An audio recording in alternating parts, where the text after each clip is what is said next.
Fala pessoal, tudo bem? Vocês já devem ter percebido que nós temos tratado sobre a conversão de algumas pessoas e o que mudou após isso. Nós damos o nome a isso de testemunho. Nós vimos a história de alguns personagens da Bíblia, algumas pessoas da nossa igreja e também alguns personagens da história do cristianismo. Hoje eu quero trazer um pouquinho mais de luz para esse tema. E para isso eu vou ler Efésios 2, 1 em diante, que diz assim: Vocês estavam mortos em suas transgressões e pecados, nos quais costumavam viver quando seguiam a presente ordem deste mundo e o príncipe do poder do ar, o espírito que agora está atuando nos que vivem na desobediência. Nós percebemos aqui que o texto fala que a natureza de uma pessoa comum, a natureza normal de um ser humano é morte. Ele nasce morto. Isso parece meio estranho, afinal de contas, a pessoa está indo para a igreja, a pessoa está indo para a escola, se divertindo, comendo, dormindo, mas espiritualmente ela se encontra morta, ela se encontra afastada de Deus. E nós devemos essa natureza a Adão, o nosso representante ali no Jardim do Éden, que pecou e como consequência disso toda a humanidade já nasce separada de Deus. Como diz Romanos 3:23, pois todos pecaram e carecem da glória de Deus. Não, mas e aquele bebezinho que nasce, nunca fez nada, tão inocente? Ainda assim, ele carrega a culpa de Adão. E observa que ele só não faz coisas piores, o bebezinho, porque ele ainda não tem o desenvolvimento completo. Mas, por exemplo, para a criança, você não precisa chegar para ela e ensiná-la a mentir, a gritar, a trapacear. Isso é a natureza que nós herdamos de Adão. Nós herdamos dele a nossa culpa e também essa nossa natureza pecaminosa. E o que um morto pode fazer para si? Como que a gente pode reverter esse estado?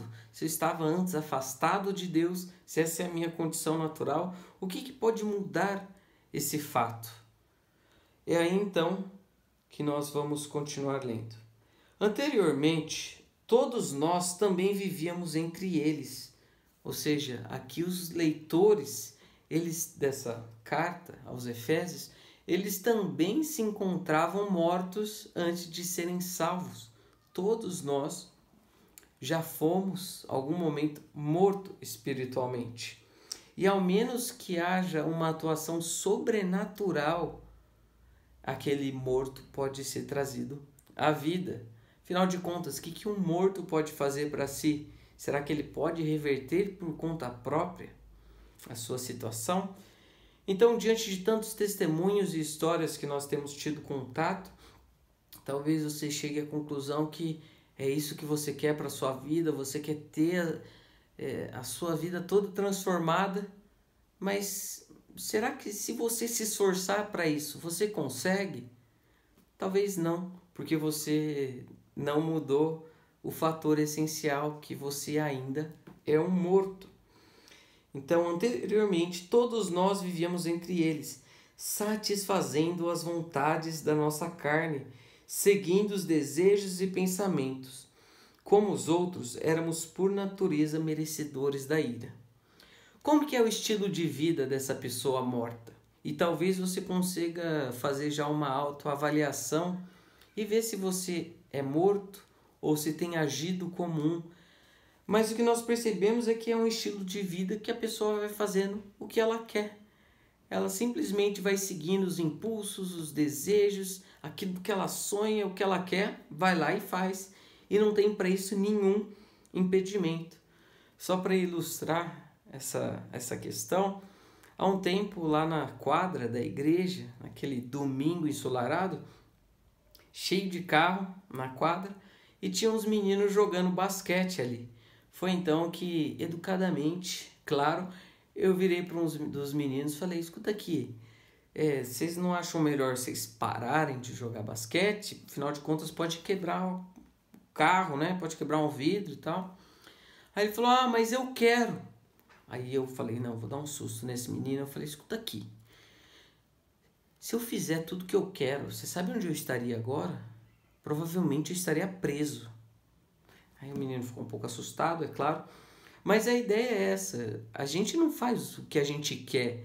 E o que vai determinar as suas ações não é se você quer ou não. A sua vida não é mais sua. Então, você não vai seguir os seus desejos. Então, se você faz tudo aquilo que você quer e não encontra impedimento nenhum, talvez você seja um morto ou esteja vivendo como um. E não foi para isso que Deus te deu vida. Todavia, versículo 4, Deus, que é rico em misericórdia, pelo grande amor com que nos amou, deu-nos vida com Cristo, quando ainda estávamos mortos em transgressões e pecados. Pela graça vocês são salvos. O que pode mudar uma pessoa de condição, de um morto, que não tem mais nada o que fazer e seus esforços são todos inúteis?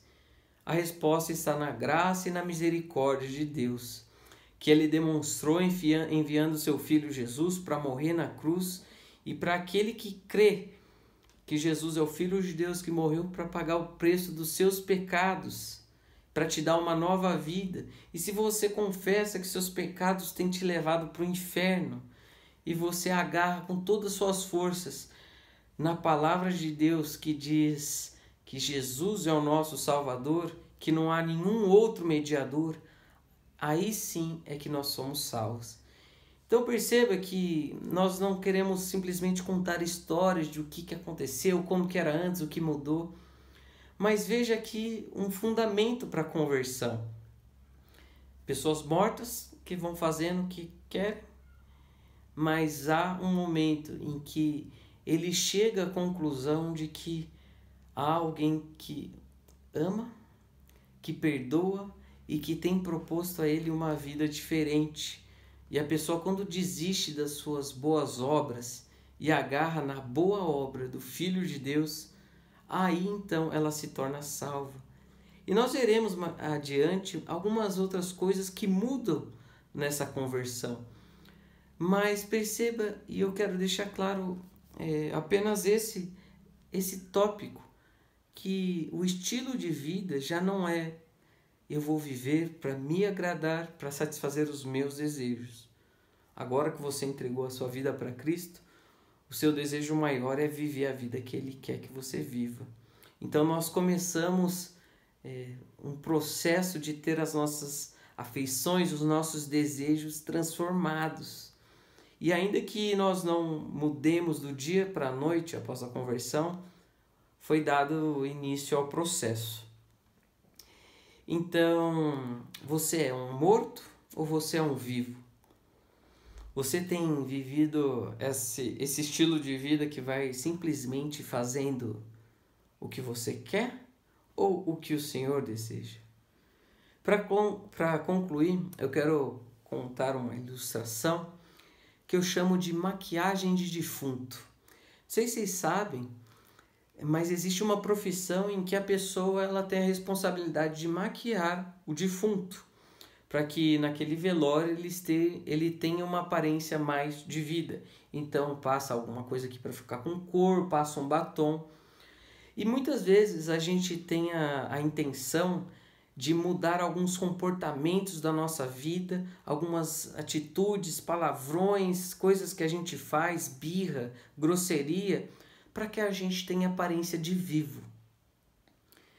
E o problema é que muitas vezes são pessoas mortas que não entregaram a vida para Jesus, só que estão se comportando como crente.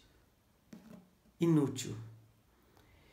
Então, cuidado e analise a sua vida e veja se você não tem sido aquela pessoa que tem só procurado consertar alguns aspectos da sua vida, mas você está morto por dentro. Outro lado dessa história é de nós, ao lidarmos com pessoas, aconselharmos, que a gente não fique somente querendo que a pessoa mude comportamento, mas que ela tenha a sua vida mudada, porque ela passou da morte para a vida. E trabalhando em acampamentos, eu já percebi bastante isso, que quando chega aquele acampante todo metaleiro, cabelo moicano, corrente, facão, canivete, tatuagem no pescoço, todo mundo quer que a pessoa saia daquele acampamento transformado em todas as suas atitudes. Então começam a falar para ele largar o canivete, parar de fazer tatuagem, tal. A pessoa pode até sair dali e seguir esses comportamentos, mas o seu destino eterno não mudou. Então, reflita sobre essas questões e que Deus te abençoe. Abraços.